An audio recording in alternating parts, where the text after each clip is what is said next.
Hi, it's Andy. Hi, it's Dave. Hi, it's Kirk.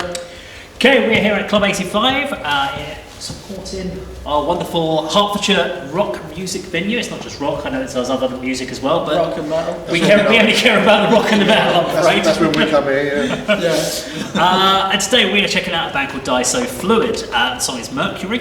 It's a fairly old song, so it's not one of the more recent ones, but it's probably one of their more well-known tracks. And I thought it'd be worth checking out. So, I'm assuming you've never heard of Diso Fluid? No.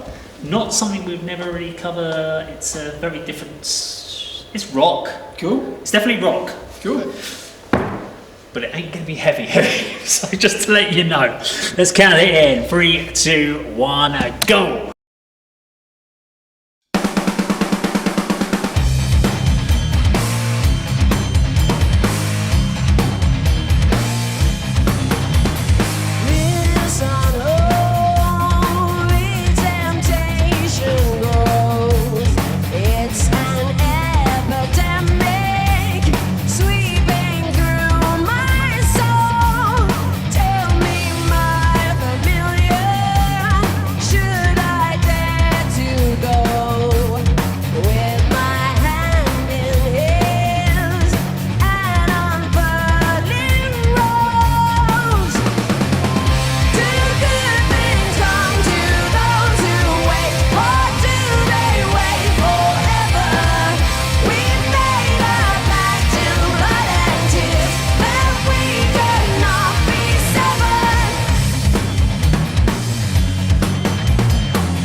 There we go, Diso Fluid and Mercury. So I've heard that song many times before, so I'm going to go last on my thoughts and feelings about it. Kirk, you can kick this one off. Good rock song. Can you imagine if that was my only analysis? Done, right. Yeah. This is a short video. Really enjoyed it.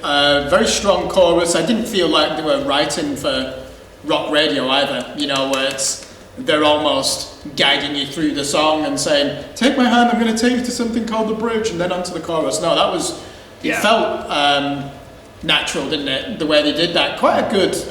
very driven. High register melody as well, if you're paying attention to the guitar in the chorus. So quite a chuggy riff as well for the verse parts. Right. You know, alternate palm muting, you don't normally hear that in modern rock music. So this is the type of rock music I like, because it has no elements of the dreadful indie rock that really spoiled the 2000s for me. And I mentioned it before, but I cannot stand the Strokes and all those shitty bands like that. They really brought rock music back to the 1960s as far as I'm concerned. So that is very much, you know, I assume they are American, aren't they? Are they an American band?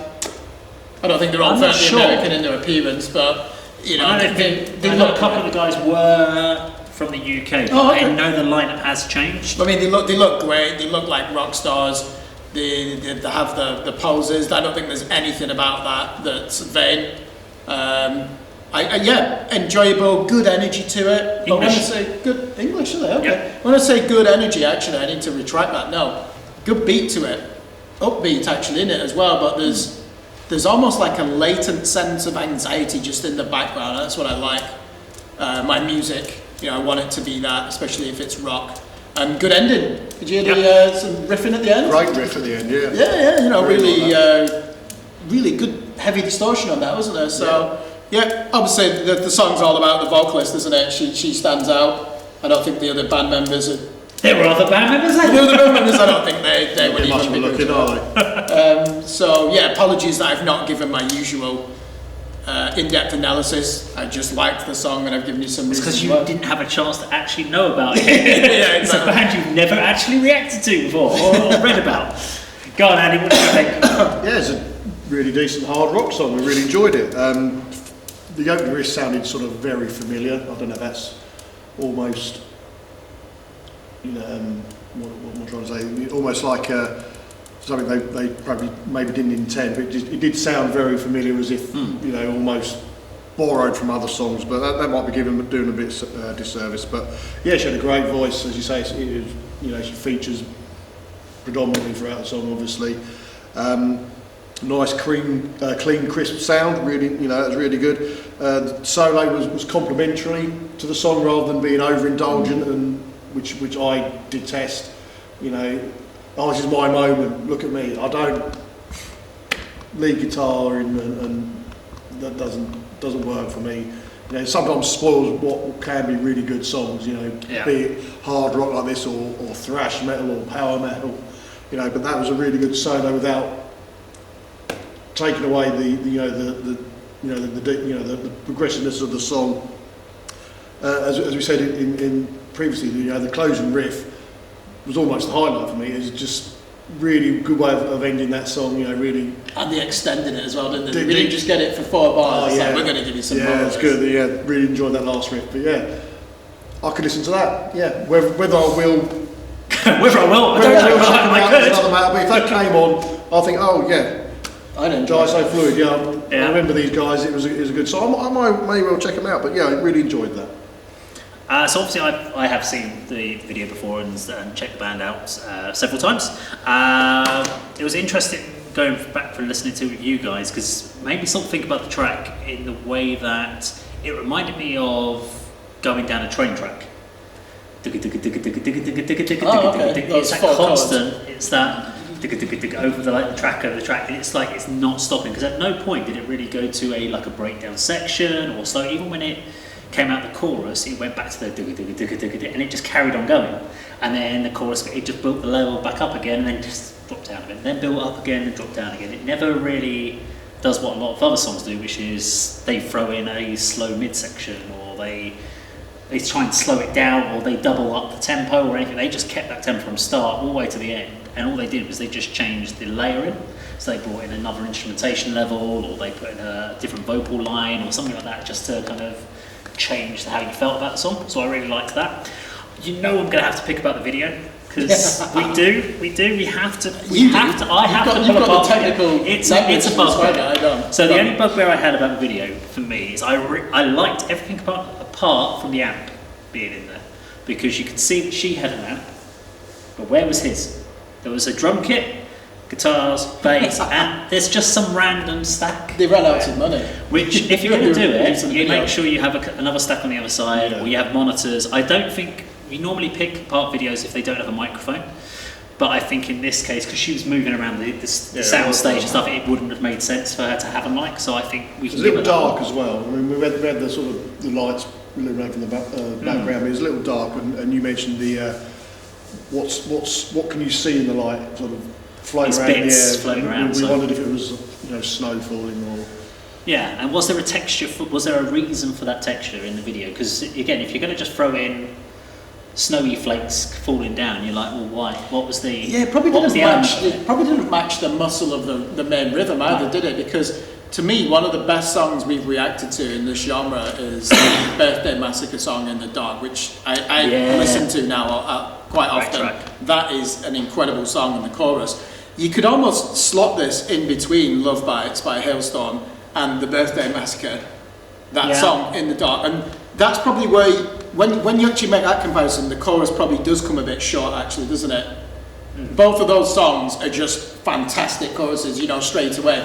But that would intrigue me to listen to it again, to think, okay, what is she doing in the chorus? It's not immediately obvious, and that's not a bad thing, is it? It doesn't have to get you every time. There's enough in there for me to know there's something clever going on here. I need to get my head around it. If you actually listen to with the chorus when she's singing it, she's actually singing it on every single beat.